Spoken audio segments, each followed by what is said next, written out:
Hello my dear learners, कैसे हैं आप सभी लोग।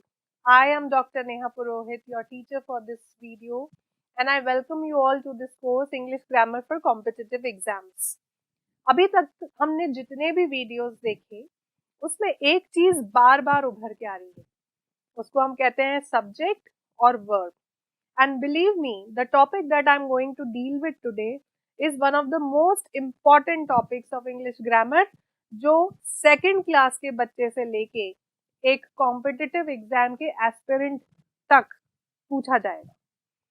So आप सोचेंगे ऐसी क्या बात है इस सब्जेक्ट में, is it like getting complicated? No, it is like जैसे मैथमेटिक्स होता है, हम एक कॉन्सेप्ट सीखते हैं, फिर उस कॉन्सेप्ट को अगले कॉन्सेप्ट में भी अप्लाई करना होता है, और जितने कॉन्सेप्ट आप आगे सीखते जाएंगे उसका डिफिकल्टी लेवल बढ़ता जाएगा, और इन सारे कॉन्सेप्ट्स को एक साथ भी आपको अप्लाई करना पड़ेगा। उसी तरह से जब हम सब्जेक्ट वर्ब अग्रीमेंट के अंदर जाते हैं, so there are multiple rules, और कई बार बहुत सारे रूल्स को एक साथ अप्लाई करना पड़ता है, और यही टेस्ट होती है आपकी कॉम्पिटिटिव एग्जाम्स की नॉलेज। कहने को ये सारे रूल्स बड़े बारीक और छोटे मोटे से हैं, बट सारे रूल्स को एक साथ याद रखना, उन बेसिक्स को आपकी चीजों में अप्लाई करना, जैसा मैंने आपको पहले भी कहा था कि कॉम्पिटिटिव एग्जाम्स का मतलब ये नहीं है कि कुछ बहुत डिफिकल्ट या कुछ ऐसा अनसुना आपसे पूछा जाता है। ये आपकी सिर्फ बेसिक नॉलेज है जिसको आप कितनी क्लियरली अप्लाई कर पाते हैं, यही टेस्ट होता है। तो एक ऐसे ही इम्पॉर्टेंट टॉपिक के साथ हम आज यहाँ मौजूद हैं, जिसको हम कहते हैं subject verb agreement. Please remember, there are multiple rules in this topic, so we have split it into two. इस टॉपिक को हमने दो हिस्सों में डिवाइड किया है ताकि आप थोड़े से कंफ्यूज ना हो जाएं। आप सोचे कि मैम आई और मैम ने एक साथ मुझे 10-15 रूल सिखा दिए, how do I apply them? So we'll give you time, we'll break the video into two parts and learn slowly. आराम से सीखेंगे so that there is no problem. चलिए देखते हैं, ये कुछ इमेज आपको दिख रही है, इसमें लिखा है एक जगह सब्जेक्ट और वर्ब अग्री कर रहा है, दूसरी जगह वो अग्री नहीं कर रहा। क्यों? क्योंकि लिखा है यू आर माई फ्रेंड, तो यू है, ये सेंटेंस सही लगता है। यू इज सो मीन, ये गलत हो गया। क्यों गलत हो गया? क्योंकि कोई कारण है, और गलती कहाँ छुपी है? गलती छुपी है आपकी सब्जेक्ट और वर्ब के बीच में। तो इस टॉपिक में आपको अपना ध्यान कहाँ लगाना है? आपको आपका पूरा ध्यान लगाना है सब्जेक्ट और वर्ब। कुछ रूल्स हैं जो आपको याद रखने पड़ेंगे। तो हमारा लर्निंग ऑब्जेक्टिव एंड स्कोप क्या है? ये एक ऐसा टॉपिक है जो आपके कॉम्पिटिटिव एग्जाम्स में आएगा। इवन जो प्लेसमेंट के लिए एग्जाम्स होते हैं, स्क्रीनिंग टेस्ट होते हैं, इंटरनेशनल एग्जाम्स जैसे आईएलटीएस, टोफल, जीआरई, जीमैट, इस तरह के भी एग्जाम्स होते हैं, वहां पे भी ये टॉपिक बहुत पूछा जाता है। एंड कुछ एक रूल्स, कुछ एक एरियाज एग्जामिनर्स के फेवरेट हैं, उनको भी मैंने अलग से मार्क कर रखा है। तो स्कोप आपका यही है, बहुत डिटेल्ड आपको पढ़ना पड़ेगा, और पढ़ने से ज्यादा आपको उसकी प्रैक्टिस करनी पड़ेगी। सो हम क्या क्या सीखने वाले हैं? हम आज बहुत सारी चीजें देखेंगे। सबसे पहले देखते हैं सब्जेक्ट वर्ब अग्रीमेंट क्या चीज होती है। So we have seen that to make a sentence, a complete sentence, we need subject and we need verb. इन दोनों के बीच का तालमेल ही सब्जेक्ट वर्ब अग्रीमेंट कहलाता है। इसका मतलब ये है कि जिस तरह का सब्जेक्ट अपीयर हो रहा है, वर्ब को भी उस तरह से चलना पड़ेगा। फॉर एग्जाम्पल, अगर सब्जेक्ट सिंगुलर है तो वर्ब भी सिंगुलर होगा, अगर सब्जेक्ट प्लूरल है तो वर्ब को भी प्लूरल बनना पड़ेगा। हम ऐसा नहीं कर सकते कि आज मेरा मन किया कि सिंगुलर के साथ मैंने प्लूरल वर्ब दिखा दिया। अब आप सोचेंगे मैम ये प्लूरल और सिंगुलर ये सारी क्या चीजें हैं? तो आपने नाउन्स आगे वाले टॉपिक्स में आप पढ़ने वाले हैं, नाउन्स के साथ, सब्जेक्ट के साथ आप पढ़ेंगे कि सिंगुलर, प्लूरल, ये सारी चीजें क्या होती हैं, एक या एक से अनेक, राइट? और वर्ब में भी ये कॉन्सेप्ट आता है कि सिंगुलर वर्ब है कि प्लूरल है। जैसे ही ईट्स, ये जो ईट्स है ये सिंगुलर वर्ब कहलाएगा क्योंकि इसमें अपन ने एस और ई एस लगा दिया। ऐसे छोटे छोटे, तो I expect that you know this much of knowledge. आपके पास है इतनी सारी नॉलेज कि आप पहचान पाए सिंगुलर किसे कहते हैं, प्लूरल किसे कहते हैं। तो आप इस टॉपिक के साथ आराम से आगे बढ़ पाएंगे। तो सब्जेक्ट और वर्ब का आपसी तालमेल ही सब्जेक्ट वर्ब अग्रीमेंट कहलाता है। सबसे बेसिक रूल जो है, जैसा मैंने शुरुआत की, वो ये कहता है अ सिंगुलर सब्जेक्ट, जैसे she, Bobby, car, singular subject के साथ वर्ब भी सिंगुलर लगेगा। अब क्या होता है, प्लूरल अगर सब्जेक्ट है तो प्लूरल वर्ब लगेगा। जैसे यहाँ पे देखिए, द लिस्ट ऑफ आइटम्स, आपको पहचानना है इज या आर में से on the table, on the desk. यहाँ पे क्या हो रहा है, दो चीजें आपको दिख रही है, एक तो लिस्ट दिख रही है और आपको एक आइटम्स भी दिख रहा है। Majority of the students may get confuse, अच्छा आइटम्स है क्योंकि ये एस के साथ प्लूरल बन गया, तो प्लूरल के साथ तो आर लगता है और वो लगा देंगे आर। बट यहाँ पे क्या क्रक्स हो रहा है, हम आइटम्स की बात नहीं कर रहे, उन आइटम्स की जो लिस्ट है वो तो एक ही है। तो हमें पहचानना है रियल सब्जेक्ट। आपका रियल सब्जेक्ट आइटम्स नहीं है, आपका रियल सब्जेक्ट है लिस्ट। तो लिस्ट सिंगुलर है तो यहाँ पे लगेगा इज। समझे आप? तो ऐसे बहुत सारे सेंटेंसेस जो कंफ्यूज करते हैं, यही वो टेस्ट है जो आपको अच्छी तरह से समझना है। यहाँ पे एक चीज ध्यान रखिए, कई बार क्या होता है, कुछ एक्सेप्शंस भी होते हैं। The first person pronoun takes a plural verb, जैसे आई है, आई यानी मैं एक ही हूं, बट फिर भी इसके साथ मैं प्लूरल वर्ब लगा दूंगी। जैसे आई गो, जनरली गोज लगता है, ही शी गोज सिंगुलर वर्ब है, बट आई एक ऐसी चीज है जो सिंगुलर लगा रही है। तो ये कुछ एक छोटे मोटे एक्सेप्शंस है which are not very difficult, because हम शुरू से इनको पढ़ रहे हैं, आप आराम से पहचान सकते हैं। तो rule number 1 is very basic, singular subject है वर्ब भी सिंगुलर हो गया, अगर आपका प्लूरल सब्जेक्ट है वर्ब भी प्लूरल हो गया। ठीक है, अब एक बार और इस चीज को देखते हैं। A subject will come before a phrase beginning with of, जैसे मैंने आपको पहला वाला दिखाया था। अगर सिंपल सेंटेंस है, the cat is jumping, cat एक ही है, इज लगा दिया। बट कई बार क्या होता है, सेंटेंसेस को थोड़ा सा कॉम्प्लिकेट कर देते हैं, और ये कॉम्प्लिकेट कौन करता है, ये जो वर्ड होता है ना ऑफ, ये बहुत कॉम्प्लिकेशंस लगाता है। जैसे पिछले सेंटेंस में हमने देखा द लिस्ट ऑफ आइटम्स, आगे प्लूरल चीज लगा देंगे, पहले सिंगुलर लगा देंगे, बीच में ऑफ लगा देंगे। अब आप जैसे ही देखेंगे, आप प्लूरल को देख के खट से प्लूरल कर देंगे, जबकि सब्जेक्ट तो सिंगुलर था। और मेन कल्प्रिट कौन है इस तरह के सेंटेंसेस में, मेन कल्प्रिट है ये ऑफ। तो यहाँ पे आपको यही ध्यान रखना है।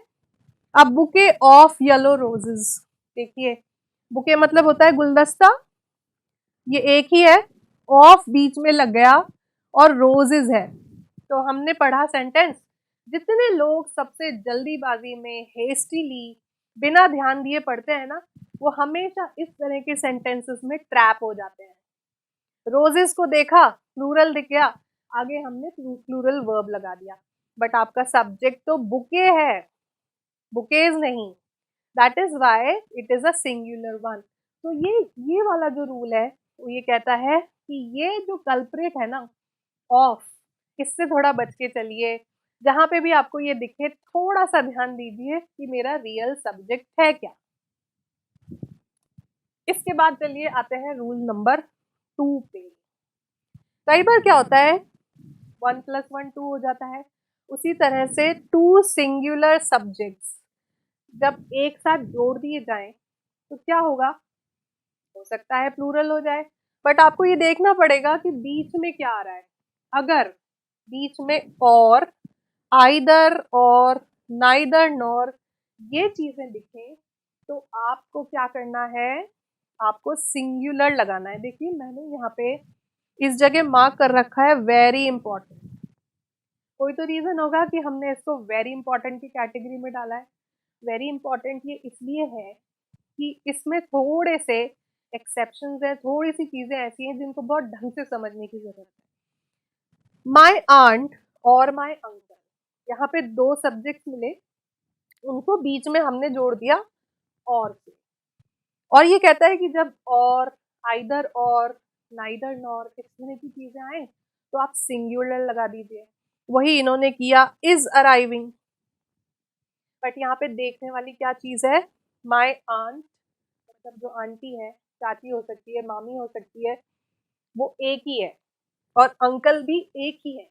तो दो सब्जेक्ट आए पर दोनों सिंगुलर हैं, तो हमने इज लगा दिया, क्योंकि हमारा रूल कहता है कि जब दो सब्जेक्ट्स कनेक्ट हो रहे हैं और आइदर और नाइदर नॉर, क्योंकि मतलब ये होता है कि या तो ये ना तो वो, ठीक, आइदर और मतलब या तो ये, नाइदर नॉर मतलब ना तो वो, तो वो उस सेंस में एक ही कहलाएगा। बट क्योंकि यहाँ पे दोनों ही सिंगुलर है तो क्लियर हो जाती है चीज कि सिंगुलर होगा। Neither jam nor candy is available, ना तो जैम मिल रहा है ना कैंडी मिल रही है, पर ये दोनों ही सब्जेक्ट सिंगुलर है। अगर मैं इनमें से एक को सिंगुलर बना दूं और दूसरे को प्लूरल बना दूं, तब आप क्या करेंगे? यही वो एक एरिया है जहाँ पे आप लोगों को फंसाया जाता है, आपकी ये नॉलेज टेस्ट करी जाती है। तो इस चीज को अच्छे से समझिए। अगर आइदर और नाइदर नॉर में दोनों सब्जेक्ट्स प्लूरल है, दोनों सब्जेक्ट सिंगुलर हैं, तो हम सब्जेक्ट के हिसाब से इज या आर या सिंगुलर है प्लूरल वर्ब लगा देंगे। बट अगर एक सिंगुलर है और एक प्लूरल है तो फिर हम फंस जाते हैं, हम इस रूल को अप्लाई नहीं कर सकते। इस रूल में क्या हो रहा है, neither jam nor candy is available, क्योंकि रूल कहता है कि जब दो सिंगुलर चीजों को आप इन शब्दों से जोड़ते हैं तो आपको सिंगुलर ही यूज करना है। ये दोनों ही सिंगुलर है तो यहाँ पे सिंगुलर कर दिया। आइदर कियारा और अजय इज हेल्पिंग, दो सब्जेक्ट मिले, उनको हमने और के थ्रू जोड़ा, पर कियारा भी एक ही है, अजय भी एक ही है, तो कोई कॉम्प्लिकेशन नहीं है, हमने सिंगुलर लगा दिया। अब कॉम्प्लिकेशन आता है यहाँ पे, ये भी मैंने देखिए वेरी इंपॉर्टेंट मार्क कर रखा है, बिकॉज यही वो रूल है जहाँ पे ज्यादातर क्वेश्चंस अपीयर होते हैं और बच्चे गलत कर देते हैं। तो हमें यहाँ पे क्या समझना है, हमें समझने की ज़रूरत ये है कि जब दो सिंगुलर सब्जेक्ट्स आए, उनको और आइदर और नाइदर नॉर से जोड़ा तो क्लियर है कि सिंगुलर करना है। पर मैं आपसे ये कह रही थी कि अगर इनमें से एक सिंगुलर है और एक प्लूरल है तो हम क्या करेंगे, सिंपल सी चीज़ है। आप देखिए जो लास्ट वाला होता है ना, आपके वर्ब से पहले जो आता है उस पे जाएंगे। सो नाइदर द प्लेट्स, यहाँ पे ये प्लूरल है, यहाँ पे ये प्लूरल हो गया, नॉर द सर्विंग बोल, ये सिंगुलर हो गया। तो यहाँ पे एक ऐसा कॉम्बिनेशन आ रहा है, एक सिंगुलर एक प्लूरल। तो हम क्या करेंगे, वर्ब से जो पहले वाला है उस पे ध्यान देंगे। ठीक है, देखिए रूल क्या कहता है, द वर्ब इन एन और आइदर और neither nor sentence agrees with the noun और प्रोनाउन क्लोजेस्ट टू इट, जो सबसे पास होगा ना वर्ब के, उसको माना जाएगा। तो यहाँ पे क्योंकि बोल सिंगुलर है तो वर्ब ही सिंगुलर हुआ। दूसरे सेंटेंस में हमने उसको उल्टा कर दिया, नाइदर द सर्विंग बोल, एक बोल हो गया, एक कटोरा हो गया, नॉर द प्लेट्स, अब ये प्लूरल हो गया, तो मैंने इस गो को प्लूरल कर दिया। यहाँ पे ये गोज नहीं रहा, ये हो गया गो। तो आप इस चीज को अच्छे से समझिए। मैं फिर से एक बार रिपीट करती हूँ कि एक सेंटेंस जिसमें दो सब्जेक्ट्स आ रहे हैं, अगर वो दोनों ही सब्जेक्ट सिंगुलर है या दोनों ही सब्जेक्ट प्लूरल है, तो कोई टेंशन की बात नहीं है, आप सब्जेक्ट के हिसाब से सोच के लगा दीजिए।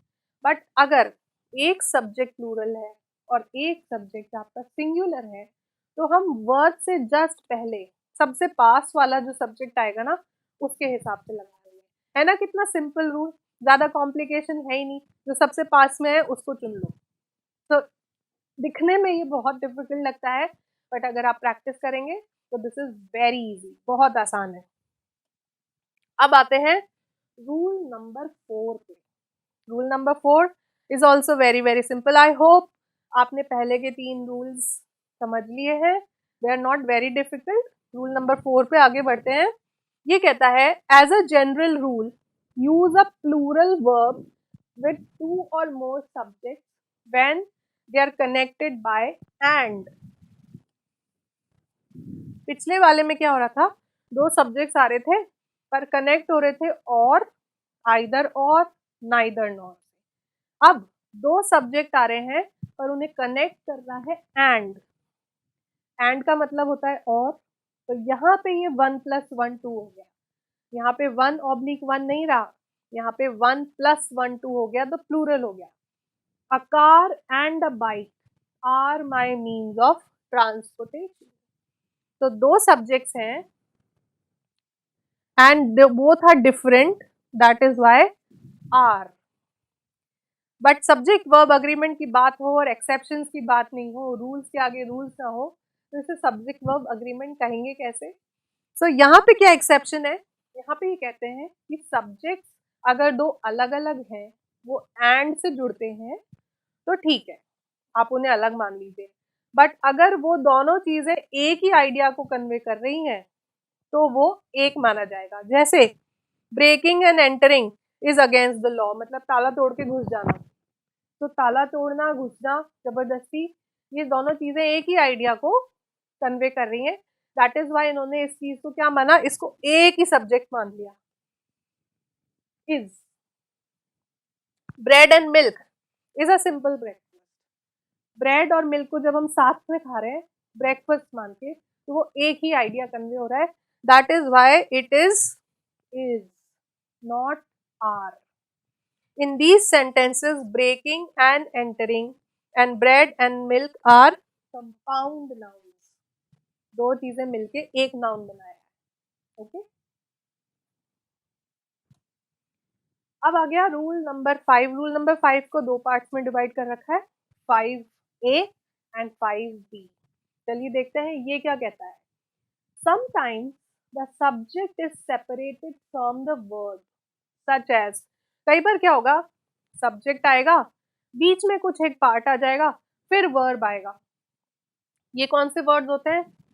एज अलोंग विद, जैसे ऐसे कुछ शब्द आ जाएं, along with, as well as, besides, not, etcetera.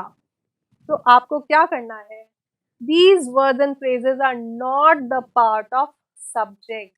ये सिर्फ एक्सटेंशंस हैं, इनको इग्नोर करना है। ओके, तो अगर आपका एक सब्जेक्ट सिंगुलर है, उसके बाद आ गया एज वेल एज, और फिर एक सब्जेक्ट आ गया प्लूरल, तो आपको इस एज वेल एज और प्लूरल सब्जेक्ट को इग्नोर करना है। आपको क्या करना है, जो आपका मेन सब्जेक्ट है जिससे वो स्टार्ट हो रहा है उसी पे ध्यान देना है। सो द पॉलिटिशियन, यहाँ पे पॉलिटिशियन एक ही है, along with the news man, देखिए MEN मतलब प्लूरल है, न्यूज मैन इज एक्सपेक्टेड, मैंने पॉलिटिशियन पे ही ध्यान दिया। I did not bother about along with कौन कौन गया। बहुत सारे रिपोर्टर्स थे, मुझे उन रिपोर्टर्स से कोई मतलब नहीं है, मुझे तो सिर्फ politician, because the politician is my real subject. Excitement, यहाँ पे क्या हुआ, एज वेल एज आ गया, नर्वसनेस, अब 1 + 1 यहाँ पे 2 नहीं हो रहा, ठीक, is the cause of her shaking, because ये जो इज है ये सिर्फ एक्साइटमेंट से कनेक्ट कर रहा है। बीच में ये जो along with, besides, as well as, ये जो चीजें हैं ना, इनको आपको इग्नोर करना है। एक और चीज ध्यान रखिए, 5B क्या कहता है, पैरेंथीसिस। पैरेंथीसिस का मतलब होता है कोई चीज जब ब्रैकेट में आती है, तो एक सब्जेक्ट आया, साइड में एक ब्रैकेट में भी कुछ लिखा हुआ है, उसको भी आपको बिल्कुल इग्नोर करना है, आपको उसकी तरफ ध्यान देने की जरूरत नहीं है। द थीफ, अब यहाँ पे लिखा दिया एंड इज ट्रस्टवर्दी फ्रेंड, वैसे तो ये एंड है, हमने ये रूल पढ़ा था कि कोई सब्जेक्ट है जिसमें एंड जुड़ जाएगा तो वो प्लूरल हो जाएगा, बट यहाँ पे क्या हुआ, एक ब्रैकेट भी तो लगा, तो ब्रैकेट में जो चीज आती है वो मेन सेंटेंस का पार्ट नहीं मानी जा रही। हमें किस पे ध्यान देना है, जो हमारा मेन सब्जेक्ट है। So the thief and his trustworthy friend was arrested. Clear है? आगे बढ़ते हैं। तो मैंने जैसे आपको कहा था बहुत सारे रूल्स हैं, बट हम थोड़े थोड़े करके पढ़ेंगे। we are giving you some time to revise until you reach the next part. Next part में हम इसके आगे के videos देखने वाले हैं, but do it slowly, do it gradually. एक ही तरह के रूल्स की कई बार प्रैक्टिस करिए एंड आई गारंटी ये टॉपिक कहीं नहीं जाने वाला, इसमें आपको फुल में से फुल मार्क्स मिलेंगे. So stay tuned for part 2. This is your Neha Man saying bye for this video. See you again. Goodbye.